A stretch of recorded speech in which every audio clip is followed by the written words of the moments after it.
Belief is a powerful weapon. That's why the Empire feared Harry Seldon's predictions so much.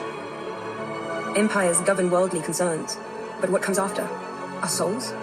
These realms are the purview of faith, and faith is a sword forged in the fires of the infinite. Your faith means something, it does. It's pure. Purer than mine, that's for certain. I'm not sure what I've been clinging on to all these years is faith. I don't understand. When Harry Seldon walked out of the vault, I saw him with my own eyes. All of us there, we had proof. But you, in your generation, you only had second or third hand accounts to go by. Folklore. That's the difference between belief and faith. I believe what I saw. But faith is a bigger commitment. And you've always had faith constant. And it puts my belief to shame. Religion and spirituality, and how every planet has a faith, religion, belief, cultural background, and traditions. Being analytical or non-believer is what is known as being a heretic, also known as being heretical. Built the jump drive, they built the star bridge. Where I come from, they call those scientists, not politicians. I know where you come from, Dale. They were called heretics and drowned. When was it, according to church doctrine, that it stopped being heresy to study math? It never stopped. And yet, you solved the Abrexas conjecture. You look like your father now. So, pious, hunting for heretics. You can't be here, Mr. Sorn. The seers condemned this building. Heretical, right? All analytic learning goes against the faith of the awakening. What do you deem it, Gale? Esteemed Empire. I expected the clamoring masses upon my arrival, but instead I'm greeted by a heretic. Profuse apologies, Empire. I assure you, a proper welcome awaits. The Cleonic Dynasty. The first thing I want to point out is that I noticed on the podcast and in season 2, Sheba Slight mentioned how Empire wouldn't be able to control her and her people if they didn't have a stranglehold on them.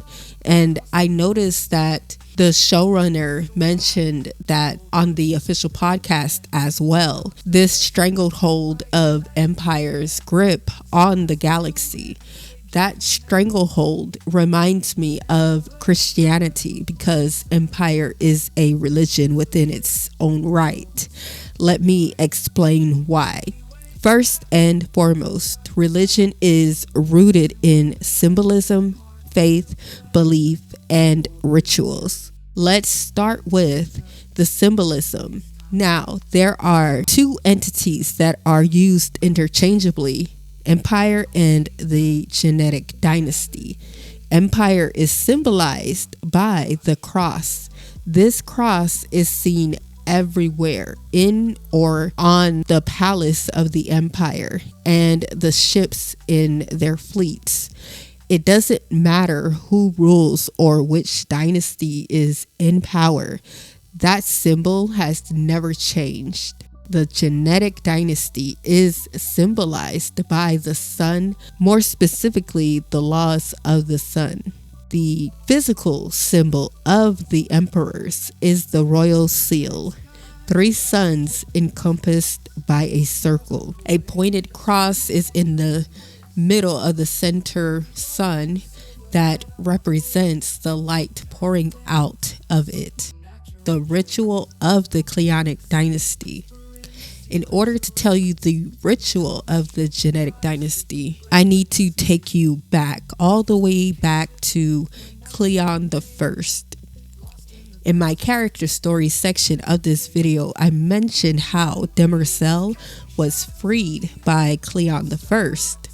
But that finally happened during his older years in life.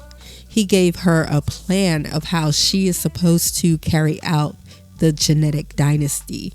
3 Cleon clones decanted at different ages not only represents the archetypes of the laws of the sun, but they also represent the ages or moments in his lifetime in which she saw Cleon the First.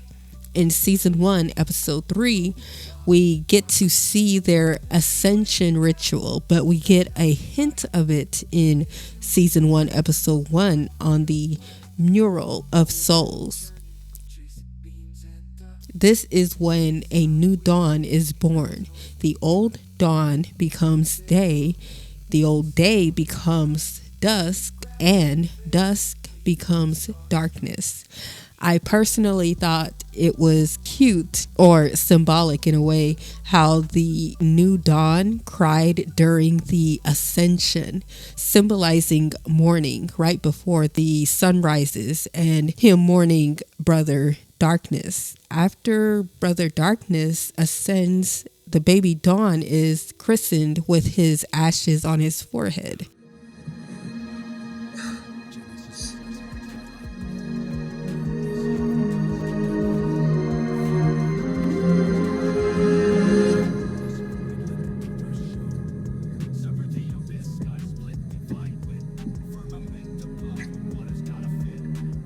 You have grown into our greatness.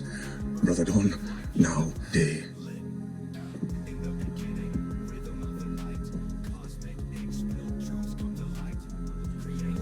Thank you, Brother Dusk.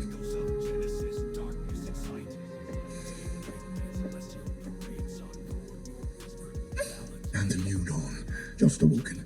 You have a long, beautiful day ahead.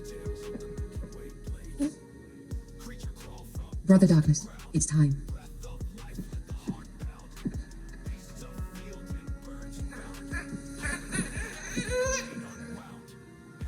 The dream lives on in you because you kept it alive in you.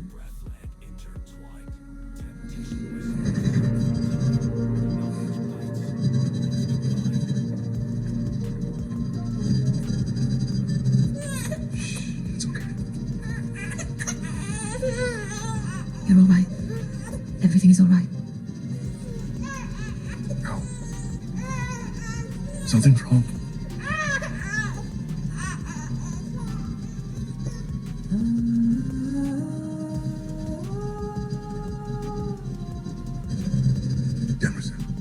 I don't forget anything or anyone.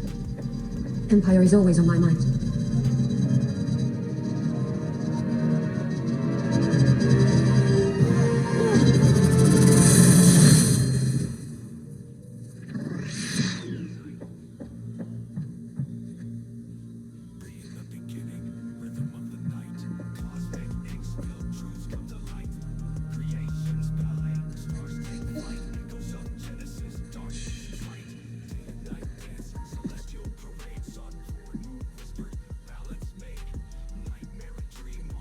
To be alive is to know ghosts.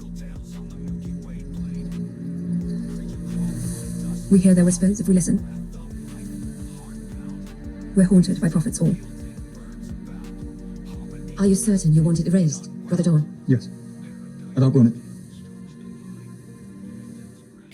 Another ritual I would like to point out of the genetic dynasty is when they go to Cleon the First to ask for assistance or guidance, if you will. And after they say their enchantment or quote unquote spell, for lack of better terms, he comes out of his encasement to address them. Cleon, we stand before you, sons, brothers, selves, to seek an audience with the august memory of the source of all that we are. Our hands tell our stories, and it is your story. Pray. Hear our question. That is my palm.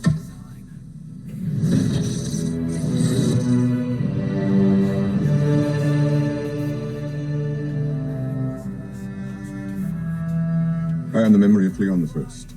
Who addresses me? We too. The 16th and 18th exponents of your being. We thank you for our lives. Ask your question, brothers. This is of no concern to you. How can you say that? Didn't you create this interface so we could ask you for your help? I am here to give you what you need. Nothing more. The dream lives on in you. Because you kept it alive in you. The faith and belief of the Cleonic or should I say, the genetic dynasty is what I stated earlier about how you can compare it to Christianity and its many denominations. In season 1, episode 4, we learn how much the genetic dynasty relied on people believing in it, or them, should I say. When Proxima Opal passes away, they learn that a new candidate threatened the belief of the genetic dynasty. During dinner, Dawn questioned what the primary octavo is and what it means in regards to the belief of the genetic dynasty. I helped install the previous Proxima. I'll leave for the Conclave as soon as possible. Is that really necessary? Can't you just holocaust yourself in? Not this time. Luminism claims 3 trillion followers. This schism requires a personal touch.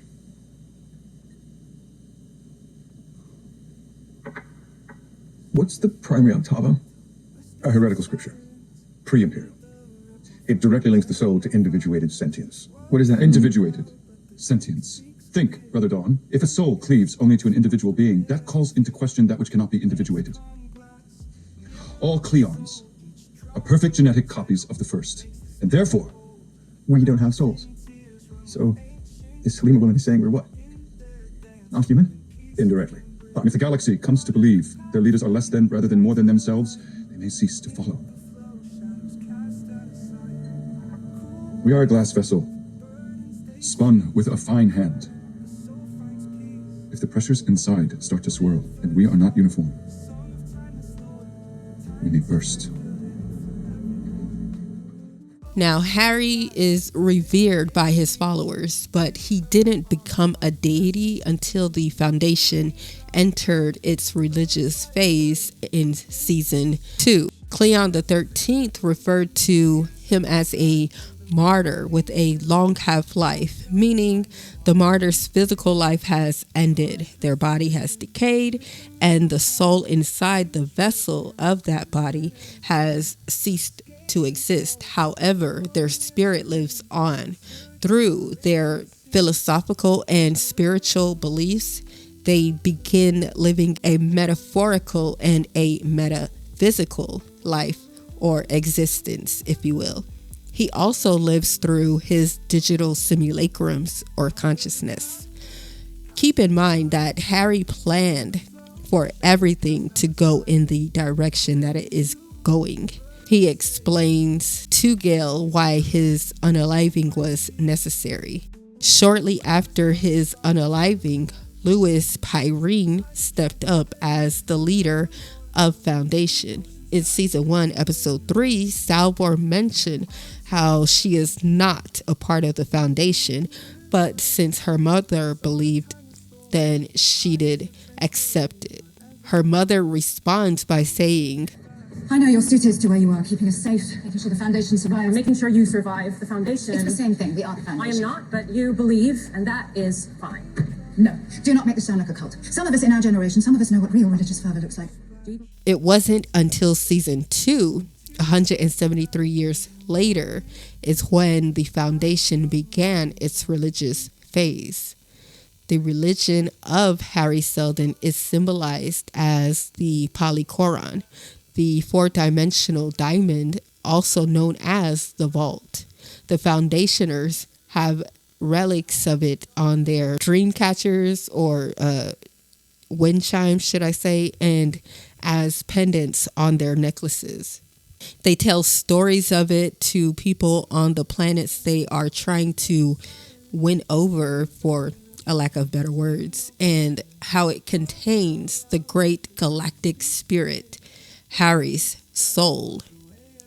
The Church of the Galactic Spirit is also important to the Foundation, and it is how they recruit believers of Harry's plan. It was kind of hard to pinpoint a solid ritual of Harry Seldon, and that's only if you don't include the recruitment of the church or their guide me through the darkness prayer. Join this humble beating with the great rhythm of the spirit. Guide me through the darkness. And together we will shorten the darkness. Guide me through the darkness. Guide me through the darkness. Guide me through the darkness. Guide me through the darkness. Guide me through the darkness. Guide me through the darkness. Guide me through the darkness. Guide me through the darkness. Guide me through the darkness. The major reason why people believe in Harry Seldon, who they refer to as the prophet, has a lot to do with them surviving the first crisis, and also Polly, who they sometimes refer to as the Holy Witness. I convinced the director to wait for you. He would deprive himself of my sparkling wit and company. He used other words. But you had to be a part of this. Polly Verisov, the Holy Witness, the 10-year-old half-feral child with a front row seat to revelation. I don't know about the half-feral, but I'm honored all the same. Polly represents the belief of Harry Seldon, the great galactic spirit, and Constant represents the faith of Harry Seldon. Just like other people of Foundation and their recruits, she is following the religion based on secondhand experiences or witness of the religion. I also base this on what Polly said to Constant about the difference in his belief and her faith. The faith of the awakening. In season 1, episode 5, we learn more about Gail's story, her spiritual belief or religion, and what happened before she left Synax and why she had to leave Synax. Remember, I mentioned in her character story, it seems as if she is running from something. In this scene, we are shown the ceremony of a newborn being welcomed into the Seer Church right after it has its prayer stones embedded into its cheeks. We speak the words, and the words make us see. Welcome forth this child among you, that he should be blessed, loved, and cherished, heard and seen, one with a sleeper's words. Upon awakening. Upon awakening. In the next scene, later on that night, we see Gail and a few others travel in a boat to the abandoned university to investigate why there were lights in the windows. Gail walks downstairs and sees her old professor gathering books. We learn that any analytical learning goes against the faith of the awakening. In the same scene, we also learned that you will be punished heavily if they find out that you are still doing anything that is considered to be heretical. This professor is behaving like a rebel because he feels differently when it comes to what he believes. He believes humans are the reason or cause for the destruction, and he believes they are the solution to it. Unfortunately, Gail snitches on him for being the one who was in the condemned university. The next day, he is drowned by the colony, and Gail is chosen to be the one who will tie him up to the books and rocks that will be used to sink him under. Later on that night, she sneaks out to go retrieve one of the books that he was drowned with. The next day, we learned that she is rising in the ranks of the Seer Church, but she is starting to lean more towards being more analytical when it comes to the climate change on their planet.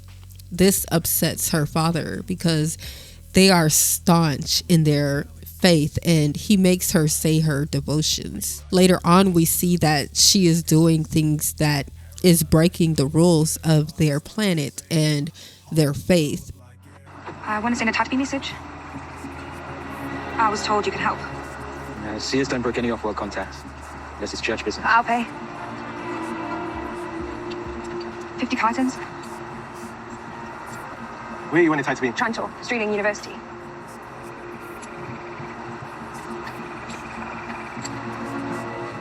The Seers are saying someone on Synax has entered an Imperial math competition. You have to stop this, Gale. You're putting us all at risk by pursuing this. Let it go. She gets a message from Harry letting him know that she had won the contest, but the next day she gets bad news about the Seer Church looking for the person who contacted Trantor. Gail lets her parents know that she is the one the seer priests are looking for, and she pleads with them to go with her. And she knows the floods are coming and raising the village won't be enough. These are Sleeper's words speaking through you. No. It's math. I solved the proof. I'm the one the seers are looking for. Harry Seldon invited me to Trantor. Come with me. Trantor? The machine world?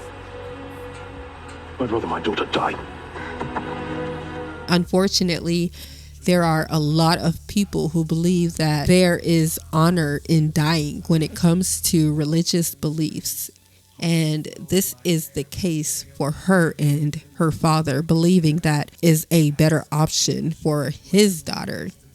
This was the catalyst for her to remove her prayer stones from her cheeks. This is symbolic to breaking from the seer church. In their words, it's like tearing the sleeper's words from your face. Now, I want to take this moment to break down the facets of the faith of the awakening. Let's start with the hierarchy. So you have your normal, regular adherents who can rise to become an acolyte. And this is a step above those religious members of the church. And a step up from acolyte is votary. And this is a step under being a seer priest. Now, a seer priest, these are priests within the faith of the awakening. Although they are the highest in their church ranks, there is a notion that they have their own hierarchy as well. Galdornik, I'll say this once, because I'm the highest ranking and only seer priest on this forsaken world. If you are in trouble, I can help you. Is that what you want? The sleeper. This is the god in the faith of the awakening. And upon awakening is the time before the sleeper awakens, their current moment. I would compare it to the second coming of Jesus. Now that I've summarized the hierarchy, I want to take this time to break down the symbolism, faith and belief, and rituals of the faith of the awakening. Now, the faith of the awakening is symbolized by the prayer stones embedded in the cheeks of the believer's face. The faith of the awakening has different rituals, one of which is already mentioned, the prayer stones being embedded into your cheeks right after birth. It can be compared to being christened in modern day religions like Catholicism or Christianity. Another one is when they chant, when they say their prayer upon awakening, and we speak the words, and the words make us seen. Upon awakening. Upon awakening. We speak the words. The words make us see. Do you know who I am? The next ritual we get to see is a cleansing ritual. The one performed on her old professor in season 1 of episode 5.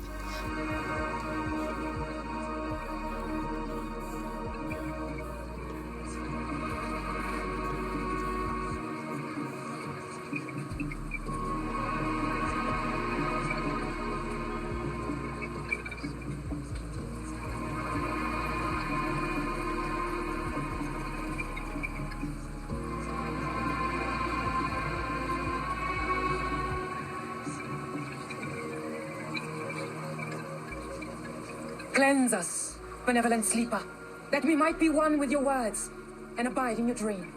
Upon awakening. Upon awakening. Acolyte Dornick, the sleeper, is watching.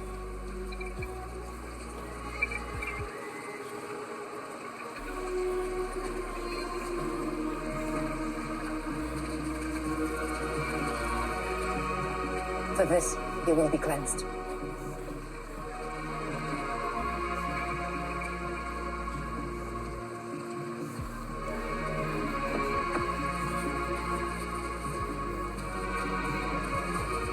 This will not stop the sea from rising, or the outer blooms from dying.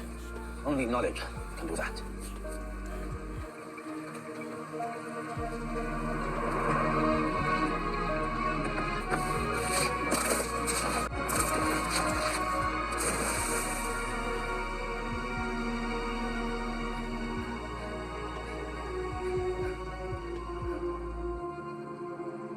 Another ritual is removing the prayer stones from your face. Some like to pray one last time. Did you? No.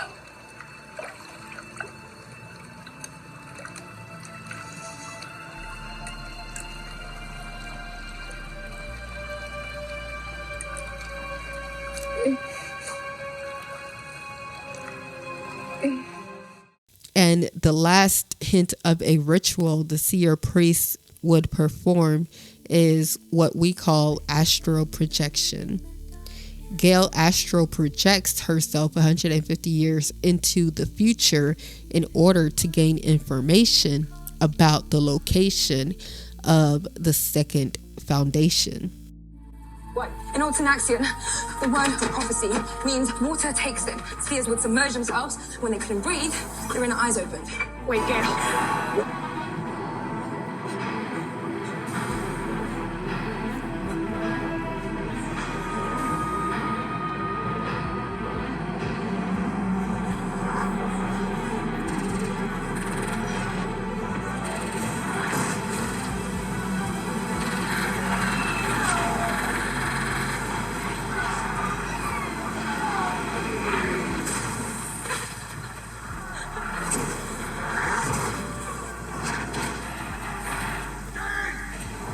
The actual belief of the faith of the awakening is what Gail said to her professor in season 1 of episode 5.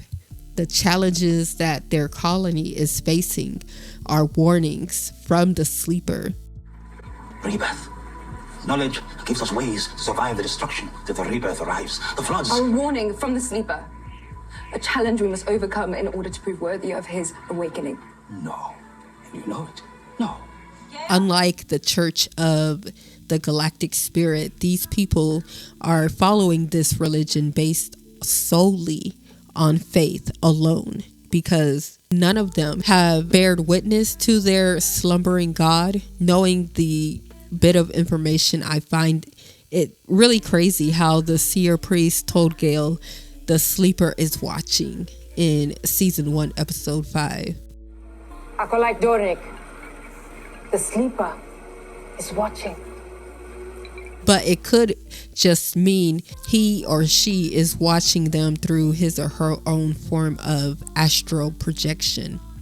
Maybe, maybe not.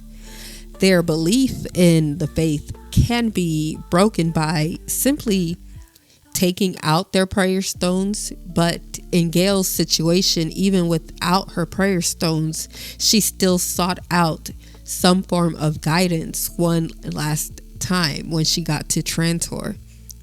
It's safe to say, or it's safe to assume, that was her last straw in her belief of the faith of the awakening. She confirms this towards the end of episode 2 of season 1 when she says she prays in a different language now. The weight of traditions protects us. There can be comfort in making a journey others have made before. Once I prayed in the words of my parents, but then my world expanded, and the words fell short of my reality. I pray in a different language now. Which brings me to the last major religion I want to talk about with this TV series, Luminism. On the Imperial jump ship that Day uses to travel to a moon called the Maiden, he and Demerzel are briefly going over Luminism and its central theme. Goes to the central theme of Luminism: cycles, Ouroboros, nature seeking completion. Also detailing how the religion predates the Empire and the Cleonic or genetic dynasty. The people who believe in Luminism pray by ritualistically touching the Leviathan crystal or the salt from the Leviathan mines on the maiden. Day mentions how it symbolizes the journey of the three goddesses, the mother, the maiden, and the crone. Now I want to take this moment to talk about the esoteric and symbolism of these triple goddesses. The triple goddess is a concept primarily within neo-paganism and Wicca that represents the divine feminine in three aspects: the maiden, the mother, and the crone. These three figures symbolize the cyclical nature of life, corresponding to the phases of the moon and the stages of a woman's life. The maiden represents youth and new beginnings.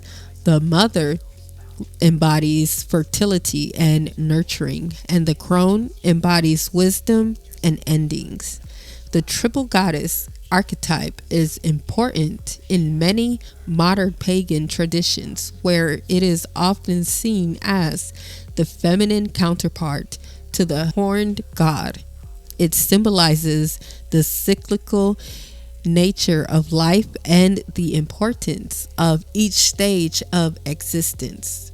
It's also seen as a way to understand and honor the divine feminine, which can be a central focus in some pagan practices. Just like the seer religion, Luminism has its own hierarchy within the faith. A regular adherent can rise to become a Zephyr. Being a Zephyr puts you in what is known as the ring of Zephyrs, and it makes you a candidate to become a Proxima. Luminism can be symbolized by the salt found on the moon and by the birthroot flower, or the three petals of this flower only sprouted or bloomed on the maiden. So the Luminists took it as a sign that the maiden was the only habitable moon. That flower has since died, and they haven't seen another for thousands of years. Are you familiar with mythology of the birthroot flower? No. After Dawn collided into Sora and created the triple moons, the maiden was covered in a blanket of birthroots. This was a sign from the triple goddess that our world could sustain life. Over the centuries, the flowers gradually died off. We have not seen them here for thousands of years. What does it mean? By their nature, three-petaled flowers germinate from monocot seedlings. In other words, three elements created out of one. Just like my brothers and I. And the triple goddess as well. The ritual of Luminous, aside from praying and touching the salt crystal, is walking the Great Spiral. Walking the Great Spiral is considered to be a sacred ritual reserved for a Proxima's passing. Anyone who manages to reach the sacred cave known as the Mother's Womb will be granted a vision. If you are deemed unworthy, then you will not see anything. Their faith is rooted in the ideology of the mother goddess giving them the gift of rebirth. In Halima's speech, we learn about how the idea of rebirth became a part of their faith. But the mother looked down and saw that this was insufficient. A single life in a single body, raised in a single world. Such a soul had no foothold to climb from the trenches of ignorance, to grow into holiness. And so the mother took that straight line of life and shaped it into a circle, bestowing upon us the gift of rebirth. For there is no end to this journey, for our capacity for growth is infinite. And so we rejoice that Proxima Opus soul will not stagnate and rust into corruption. We rejoice that her soul is not bound to a single immutable body. We rejoice that her soul is an ever transformative, evolving soul. Our lives in these bodies may be brief, but our souls are endless. And as we shape and sculpt our souls into a never-ending quest for holiness, remember this. This will not always be your life, but it is your life now. Your choice now. Your change now. Make it count! It also confirms one of the sacred geometry shapes I kept referencing in my iRobot video breakdown. Their belief is that reincarnation gives someone the capacity to grow beyond the path of enlightenment because rebirth makes that capacity infinite.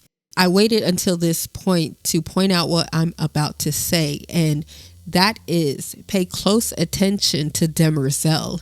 In the beginning of this episode, they asked her and she told him why she believes in luminism. Now hold that thought because it will be a very important key factor in my theories section of this video.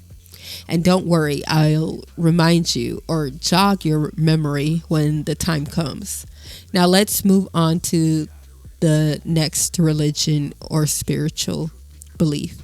Mentalics. Someone with a spiritual or psychic gift and or ability. Cited in citer is used interchangeably with the word mentalic. In Telem's words, they are telepaths with varying abilities and talents. These mentalics live by Telem's rules and philosophy that she passes off as their beliefs. Music and cymatics. Josiah said that Telem uses music to help them focus. She also uses it to transfer her soul or consciousness into another person's body. The special flutes the children play together helps to throw a person's vibrational frequency off balance, meaning they are unable to focus mentally, which makes it easier for her to read people, even the things they are trying to bury deep down within their subconscious. Helen taught us to use music to help fix us. This is my pitch. But think how that sounds on voices. You have one too. Everyone here does. What is this? Why am I in here? See those dishes above your head? They're muzzles, tuned to cancel out your specific psychical pitch. Spend enough time here and eventually the last of your defenses will fall.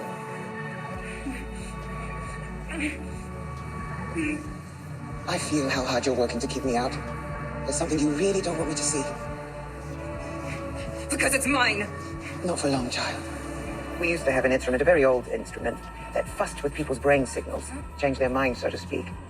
These whistles are pieces of that. They're harmless on their own. We use them to teach the children to unvoice. But play them together.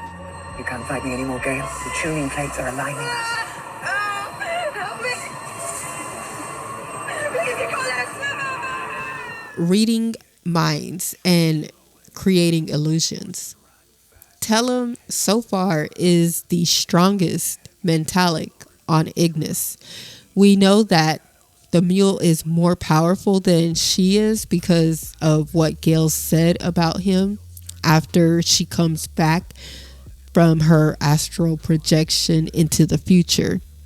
Gale's ability to see the future really impresses Telem. So she uses a barnacle and a glass of water to mentally take Gale back to Synax.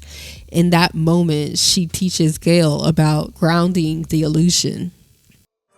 Knock, knock. The Beggar's Lament. Very fine. Oh, this came off. Can't be a barnacle, can it? Oh, yes, probably.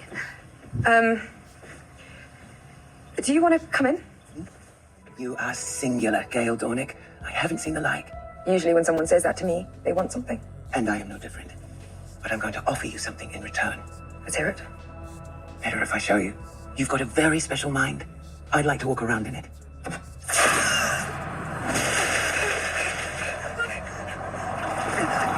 This is Synax. How did you... Water is a powerful association for you. I threw water, apologies by the way, and your mind said you'd thrown yourself at the water. The smell of the barnacle in my pocket helped carry your mind there. Ground the illusion. The illusion gets better. Now. You made me pick it up. My mind can't move objects, but it hardly matters if you'll move them for me. Your mule didn't choke you through a vision. Your mind thought, ouch, and the blood vessels popped. You did it. You're quick. Tell said the best illusions need grounding in reality. You saw me, Salvo. Thanks to Gale, they all did. Keep this in mind because I'm going to reference this later. Now, using touch. At the beginning of episode 6 in season 2, we get a hint of how the citers use touch to communicate aside from what they call unvoicing. Josiah shows Salvor what happened to his family and how he got that scar on his neck. In the next scene, the two of them are walking through the village and Salvor mentions how quiet it is, but Josiah says that there's lots of talking going on, it's just unvoiced. He tells the other people that Salvor wants to know more about them, and lots of images and stories flood in her mind. Now, Laurent is a shapeshifter or skinwalker, in my opinion. He can change himself into whoever he needs to in order to create an illusion and get you to be more comfortable or drop your guard. When they initially landed on Ignis, Salvor goes out to check the perimeter of the ship. She runs into what looks like Hugo, her man. Later on, when Salvor is on the beach talking to Laurent, he mentions how easy it is for him to change into someone else. I'd call him a skinwalker or shapeshifter. He also mentioned how he could feel her abilities through their kiss. I would like to say that in the conscious community, there are theories about skinwalkers and shapeshifters. These are people or beings that can change into whatever they want. And the reason why I said beings is because some people believe that shapeshifters or skinwalkers are aliens trying to pose as humans. I've never seen one, and yes, I am someone who needs to see it or experience it in order to believe it. I'm not that superstitious. Now, a seer. Being a seer is the last connection I want to make and break down when it comes to this TV show and relating it to spirituality and consciousness. In my character story section of this video, I mentioned Gale having special gifts or abilities. Well, now is the time I want to talk about her being a seer. On the official podcast, the showrunner, David S. Goyer, mentioned how her story had come full circle at the end of season 2. She went from fleeing her home planet to now becoming the leader or god of the Mentalics. I want to insert a clip of what a seer is. What is a seer? A seer is everything. Prophets are the eyes, but seers are the entire head. Isaiah 29:10 declares, "Behold, I have closed the eyes of the prophet and have covered the head of the seer." Meaning a seer is not just the eyes, but a seer is the eyes, the ears, the nose, the mouth, and the feelings. A seer is somebody who's able to see what others cannot see, feel what others cannot feel, smell what others cannot smell, even taste what others cannot taste. A seer moves in all 5 realms. A seer sees the invincible. A seer hears the inaudible. A seer feels the intangible. A seer smells the inodorous. A seer tastes the insipid or the tasteless. Just like Tellum said to them, Gale can see the future and she can also feel it, like how she did on The Raven back in season 1, episode 7. And her dream of the mule in season 2, episode 1 What really emphasizes her abilities is when we see how she used them to save Harry in the season 2 finale. She said that she could hear him calling out to her, and she could feel the water filling up her own lungs, and how the two of them built a bridge of shared sensations. So Gale used what Tellum taught her against her. The student becomes the master, ironically. Lastly, I love how they squeezed in music or cymatics, frequencies, and most spiritual aspects in the Mentalics storyline. I can't wait to see how she prepares them for the mule. In summary, these religions and spiritual beliefs are very intricate and detailed. However, just like any other religion or spiritual belief, they can be represented by a simple symbol or logo, if you will.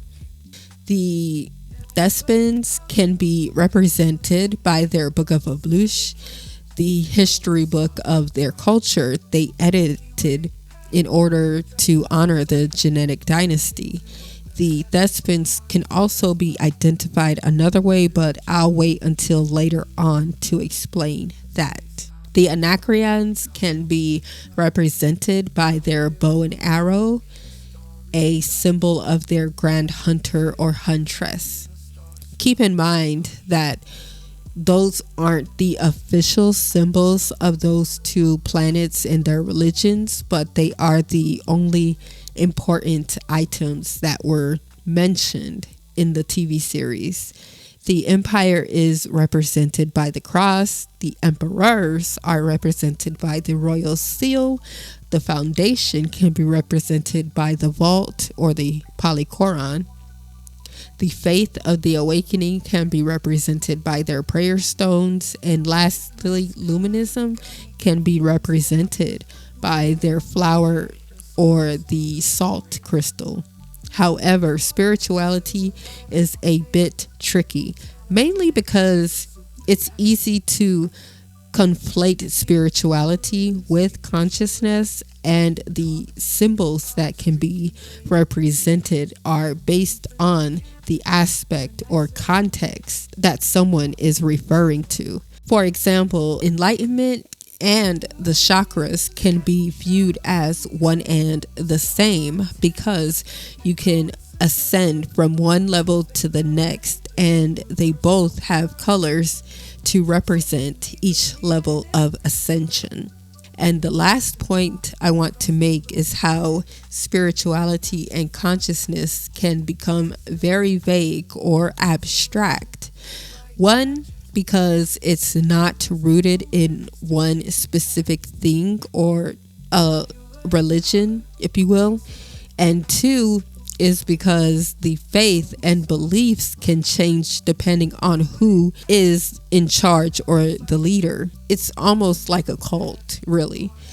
The Mentalics followed Tellum, and she was all they knew. Plus, as they said in the season 2 finale, she was in all of their heads, bending them to her will. And with Harry offing her, they now followed Gale. And Gale becomes the sleeper like the god in her home planet's religion. Now that I've broken down each religion or spiritual belief, I want to reiterate or bring it back around to faith and belief and comparing that to synchronicities. Now, in season 1 of episode 4, Gale's narration about the clockwork of civilizations, belief, and the purview of faith, how faith is more powerful than belief, although belief is a powerful thing. It's like a contradiction. Salvor and the vault, for example, the warden and the ghost inexplicably bound together. However, I would like to theorize how Salvor's value to the Foundation during her time there was disregarded, dismissed, or diminished, if you will, to that of an outlier. During the first crisis and even before then, she believed the vault or Harry in the vault was talking to her and guiding her, especially when it came to her visions of Gale and Raish's past lives or memories. Hence why she would always say things like, I have to believe. She was the only one who viewed order of events as a form of synchronicity. Constant and Polly. Their relationship dynamic is the contrast of faith and belief wrapped up in one package. It also represents the dynamics of faith, belief, religion, and non-believers or heretics. Season 2, episode 2 on Soena, they were called heretics because those people did not believe in anything other than the lightning deity. Lastly, I want to point out how in the end, usually towards the end of someone's life, they began believing in Selden or the plan. People like Raish. Any final words? I know it's hard. I know what I've done seems incomprehensible, but you can't lose faith in the plan. Ever. You can still solve a puzzle. Even with a piece missing.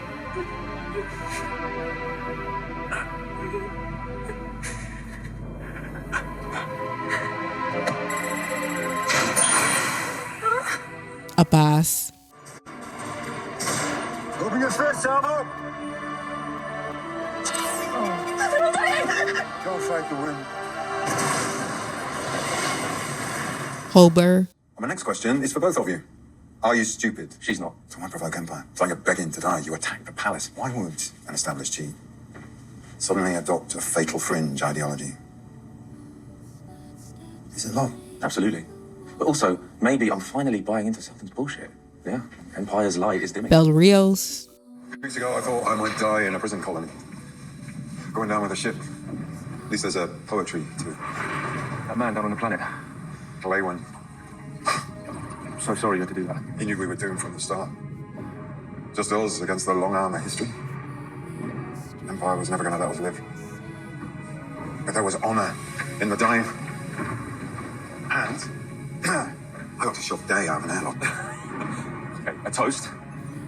For those who are toasted. I know that one. Here's to those who fight and ask why.